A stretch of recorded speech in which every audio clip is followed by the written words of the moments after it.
कितनी सुंदर बात कही, अज्ञान तिम्रा व्याप्ति मपाकृति यथा यथम। जिन्होंने अज्ञान, कैसा अज्ञान, तिम्र व्याप्ति, जिस अज्ञान के कारण हमें और आपको कुछ दिखता नहीं है। अरे आंखों का इलाज कराना हो तो शायद आंखों के बाद कुछ दिखने लगे, काला मोतिया का भी इलाज दुनिया में निकल जाए, बड़ी से बड़ी बीमारी अंधे भी शायद दिखने लग जाए, लेकिन मोहांधकारों को दिखना मुश्किल है। क्योंकि वो कैसा अंधकार है, मपाकृत यथा यथम, जिसने पूरे लोक को व्याप्त कर दिया है। लेकिन किसके द्वारा वो अंधकार नष्ट हो सकता है? जिन शासन महात्म में प्रकाश स्यात् प्रभावना, जिन शासन के द्वारा वो अज्ञान अंधकार नष्ट हो सकता है। जिन शासन की प्रभावना हम कैसे कर सकते हैं? जिन शासन में प्रभावना में साधक बने तो बहुत अच्छी बात है, हमें अब प्रभावना में कारण नहीं बनना चाहिए। क्योंकि जो बड़े गर्व से कहते हैं हम पहुंचे चांद सितारों तक, जो अभी शांति संदेश छोड़कर आए नव के द्वारों तक, वे हमें बताएं कि सचमुच कितने स्नेह के भूखे हैं जो चांद सितारों तक पहुँचे। भाई के हृदय अछूते हैं, भाई के हृदय अछूते हैं। हम थोड़े से धन वैभव के लिए आकर बड़े अभिमान में आ जाते हैं, सोचकर देखना है धन कहाँ तक जाता है। धन मेरा का व्यापार करता है, मेरे का विस्तार करता है, और वो जो मेरा है वही मोह का अंधकार है, वही मोह है। न पत्नी मोह है, न बच्चे मोह है, न परिवार मोह है, न मकान मोह है, न कोई चीज मोह है। जो मेरे का विस्तार है, ममत्व परिणाम है, वही संसार है। और जो निर्ममत्वता है वही मोक्ष है। निर्ममत्व तो जितनी जितनी आएगी उतना संबर और निर्जरा होगी। और ममत्व राग पना आया है, राग आग दगे सदा, ताते समामृत से ये चिर भजे विषय कसाए, अब तो त्याग निज पद भेये। दुनिया में हम बड़े बात करते हैं कि हमने इतनी तरक्की की, इतनी तरक्की की। कभी आप सोच कर देखना कि अब हमने तरक्की की कि विनाश की? विनाश किया। क्योंकि जब अणु की खोज होती है, यानी अणु मात्र भी मेरा नहीं है, ऐसी खोज होती है, ऐसा वेद विज्ञान जगता है, तो परमात्मा दशा प्रकट होती है, अपने निस्वभाव का भान होता है। और जब परमाणु की साइंस खोज करता है तो विनाश होता है। जब जब पदार्थों की खोज की जाएगी तब तब विनाश होगा।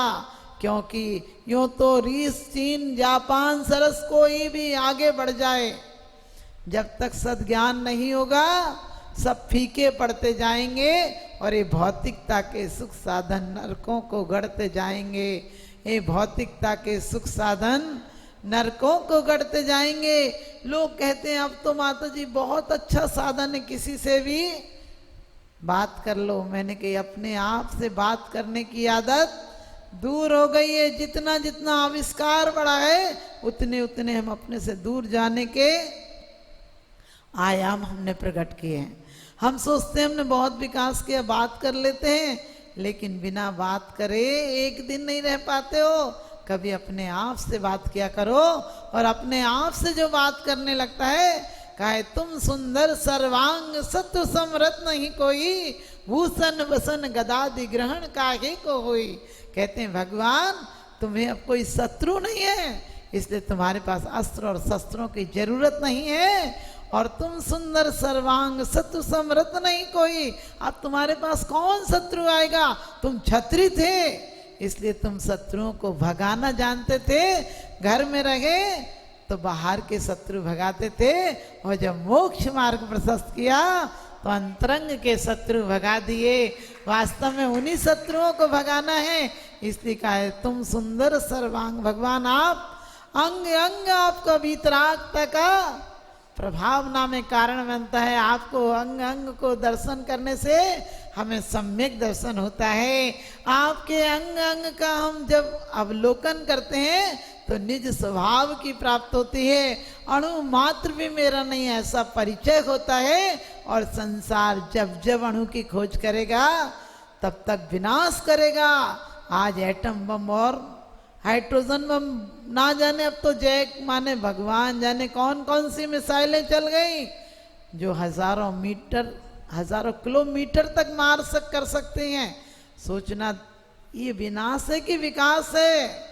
ये संपूर्ण विनाश का कारण है, क्योंकि जो आज हवा में उड़ते हैं इस अंतरिक्ष की छाती पर, वे भूल रहे अपना गौरव कल की पुराण की छाती में, और चिर शांति नहीं दे पाएंगे। अभिमान चलायत होता है इस वीतराग विज्ञान बिना।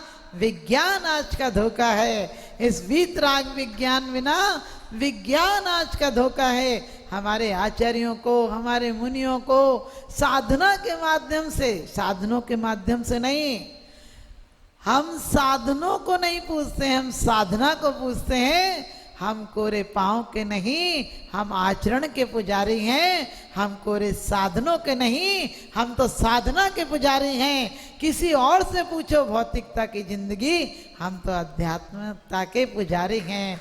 हम तो आध्यात्मिकता के पुजारी हैं। हम वास्तव में हम उनको नहीं मानते हैं जिन पर बहुत अस्त्र शस्त्र हो। कभी किसी मूर्ति पर जाकर देखा तुमने कि कोई सम्राट की मूर्ति हो, उस पर कोई अर्घ्य चढ़ा रहा हो? जिस भी मजहब का कोई देवता माना जाएगा वो अपने त्याग से माना जाएगा, और जो 3 लोक में पूज्य हैं वो वीतरागता से माने जाएंगे। क्योंकि परमात्मा सब लोग तो सिर्फ स्त्री पुत्र और धन दान देते हैं, जीवन देते हैं, लेकिन आपके शासन को मानने वाला तो परम जीवन को प्राप्त कर जाता है। सब लोग सिर्फ जीने की कला देते हैं। एक जैन शासन है जो मरने की कला भी सिखाता है, और मरने की कला नहीं, जिसे मरने की कला आ जाती है उसे भव से तिरने की कला भी आ जाती है। तो आज विज्ञान ने क्या तरक्की की है? 100 डिग्री पर पानी गर्म उबलने लगता है, और 1500 डिग्री पर लोहा पिघल जाता है, लोहा पानी हो जाता है, और 2500 पर लोहा बिल्कुल तरल हो जाता है। लेकिन अब जो हाइड्रोजन बम बने हैं ये 45,000 डिग्री गर्मी देंगे, कहाँ बचेगा? किसी ने आइंस्टीन से पूछा था कि आपका 2 महायुद्ध हुए, विश्व युद्ध हुए, तीसरे विश्व युद्ध के बारे में आपका क्या ख्याल है? कैसे होगा? उसने कहा तीसरा तो नहीं बता सकता हूँ, लेकिन चौथे के बारे में बता सकता हूँ। क्योंकि आदमी ने इतना विकास किया है सिर्फ हिंसा का, सिर्फ विनाश का, कि नहीं कहा जा सकता वो कहाँ रुकेगा। लेकिन चौथा विश्व युद्ध हुआ तो पत्थरों से होगा। आप कहोगे पत्थरों से होगा कि और विकास हो जाएगा? अरे इस बार यदि हुआ तो सर्वविनाश हो जाएगा। आदमी तो आदमी, प्रकृति भी नहीं बचेगी, पेड़ पौधे भी नहीं बचेंगे। इसलिए हमें उस विज्ञान का आदर्श चमत्कार नहीं मानना है, चमत्कार नहीं मानना है कि विज्ञान ने बहुत विकास किया है। हम तो आत्म विकास की बात करते हैं, और जो आत्म विकास की तरफ एक कदम भी बढ़ा देता है उसके जीवन का, उसका आचरण ऐसा हो जाता है कि दूसरे लोग अपने आप उससे प्रभावित हो जाते हैं, और वो प्रभावना के लिए नहीं करता है। ध्यान रखना, साधुओं को तो ऐसा भी पता नहीं होता कि उन्हें रिद्धियां प्रकट हो गई। सिद्धियां प्रकट की जाती हैं और रिद्धियां साधना से प्रकट हो जाती हैं, एहसास तक नहीं होता है। कैसी कैसी रिद्धियां! सोचो, अग्नि में चल जाएं तो जले नहीं, पानी में चल जाएं तो डूबे नहीं, मकड़ी के जाल पर भी पैर रख दें तो मकड़ी का जाल खंडित नहीं हो, एक पैर पर हाथ रखें तो उड़ जाएं, ऐसी सिद्धियां। यदि रूखा भोजन हो, तुम लोग खा खा के कितने टाइप के आइटम खाते हो फिर भी स्वाद ही नहीं आता है, और ऐसी रिद्धियां कि रूखा भोजन हो तो सरस हो जाए, घी युक्त हो जाए, मिश्रित हो जाए, विश्व तो अमृत हो जाए।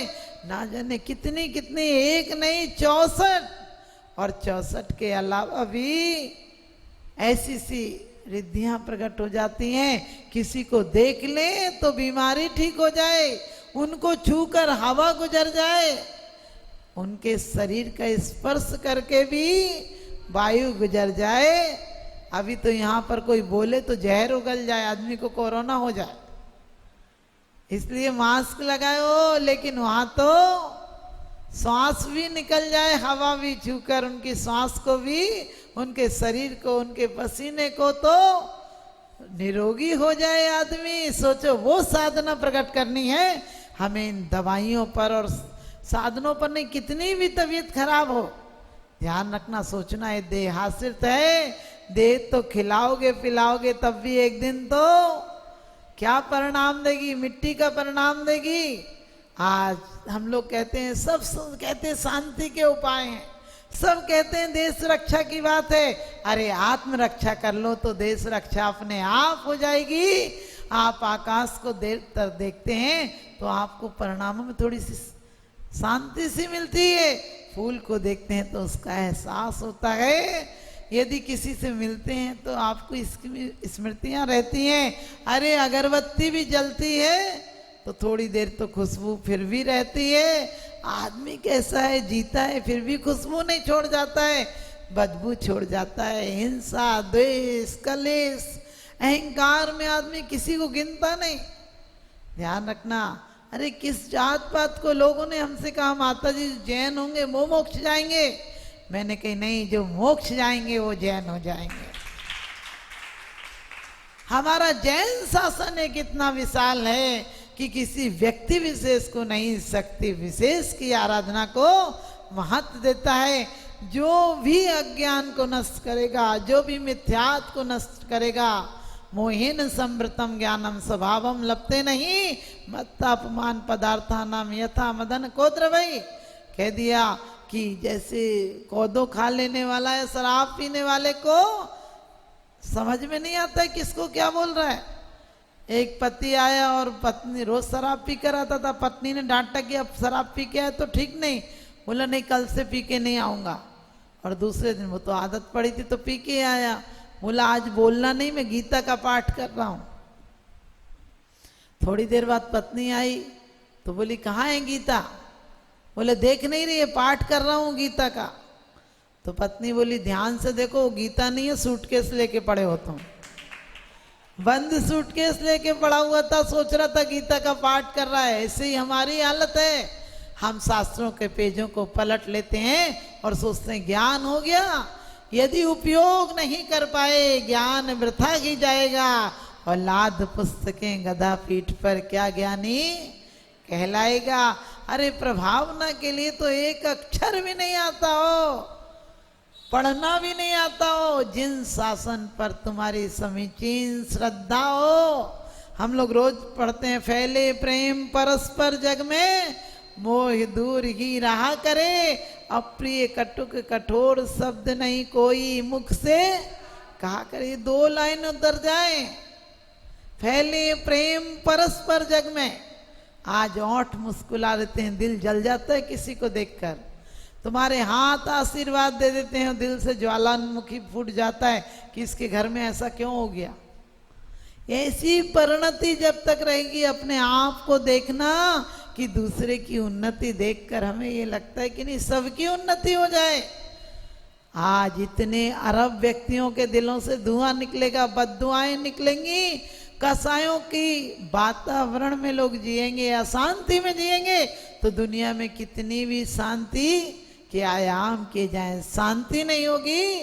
क्योंकि जब जब हमारी सभ्यता बढ़ी है तब तक हमारी संस्कृति को आघात पहुंचा है। हम संस्कृति में जीने वाले थे, हम प्रकृति में जीने वाले थे, इसीलिए कहा है कि भगवान साधुओं का रूप कैसा होता है। कह दिया कि भगवान आपका रूप तो निराभरण भासुरम विगत राग बेगोदयात निराभरम मनोहरम प्रकृति रूप निर्दोष था। कह दिया आपका तो प्रकृति रूप, जिस रूप में प्रकृति पैदा करती है उस रूप में आप जिंदगी भर रहते हो। प्रकृति किसी जैन को तिलक लगाकर पैदा नहीं करती है, तो किसी को जनेऊ पहना कर पैदा नहीं करती है, किसी को खतना करके पैदा नहीं करती है, किसी को हिंदू, किसी को मुसलमान, किसी को जैन, किसी को सिख, किसी को ईसाई नहीं बनाती है।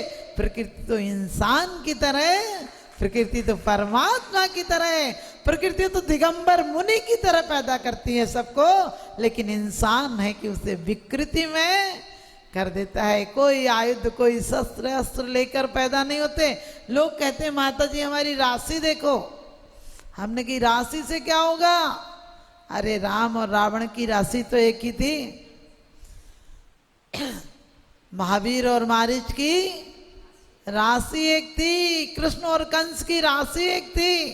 राशि से क्या होता है? इसी जिंदगी में कोई औरंगजेब हिटलर और नादिर शाह चंगेल खा होकर मर जाता है, और कोई इसी दुनिया में महावीर बुद्ध और महात्मा राम परमात्मा होकर मर जाता है।